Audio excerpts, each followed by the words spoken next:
Yo dog, I heard you like the Resident Evil games. So here's a Resident Evil style game that residents your evils to silence your hills. I'm sorry for the dated meme. Nightmare of Decay is a short but sweet blast of Resident Evil style gameplay with some quirks of its own. And compared to both Fear the Spotlight and Hollow Body, it's much shorter. You can beat it in one sitting, but what I should really say is you can beat 2 of it in one sitting. Maybe even 3. So this is going to be a much shorter review than the previous 2 games I talked about, but I still want to gush about it. Nightmare of Decay is a first-person action horror game where you, as well as other people, NPCs, not actual players, are dragged into a nightmare realm when you go to sleep. Other people who have had this happen have died, to say the least, and it looks like you're next. Defeat the evil within, pun intended, and wake up from this nightmare. The game's story is told mostly through lore notes, but the story is actually kind of interesting when it leans into the occult and stuff like that. Yes, the layout of the mansion, sort of, and the structure of the game, and well, just about everything else is a reference to Resident Evil, or some Resident Evils, I should say, or Silent Hill, with some other things thrown in to really throw you off. One that genuinely jump scared me that I just remembered, and it wasn't even scary, it was just I didn't think you'd actually be in this kind of game, one of those reactions.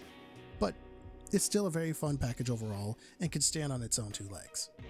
Combat is intentionally cumbersome as your sprint becomes limited during combat encounters, but otherwise it's slow and methodical.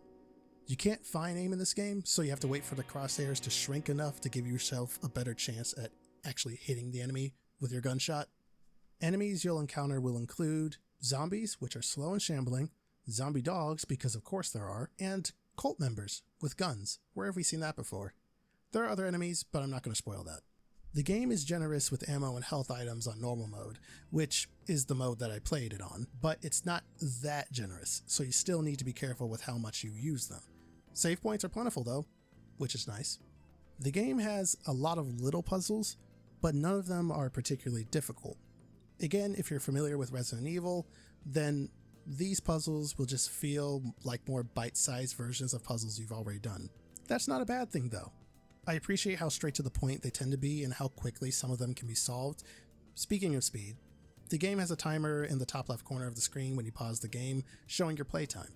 When I started the game, it also had a melee only or no something text under that, which went away when I got, say, a weapon or I actually started using firearms and stuff. So I can only imagine that there are achievements for beating the game under certain conditions and or as fast as possible. So it's speedrun friendly is what I'm saying. Visually, the game has a retro art style that is limited but very charming. As for music, it's not plentiful, and there is a lack of a safe room track, which I thought was a bit of a bummer, but that's just me personally expecting that. It's not a fault of the game. The game also has a pretty funny sense of humor when it wants to, and I really appreciate that as well. As for whether or not the game is scary, I'd say it kept me tense, but didn't do much to actually scare me beyond a jump scare or 2 that I wasn't expecting, one of which being the thing that I mentioned earlier, that if you play the game, you probably know what I'm talking about. Beyond that, it relishes more in its atmosphere, rather than trying to scare you at every turn. Nightmare of Decay is a very short, but very fun survival horror title that pays homage to those that came before it, while managing to do its own thing. And at $5, I'd say this game is practically a steal. So Nightmare of Decay gets a go for it from me, and you can pick it up on PC. And with that, I hope you all have enjoyed your stay. I'm TUSDarryl, and I'll catch you guys later.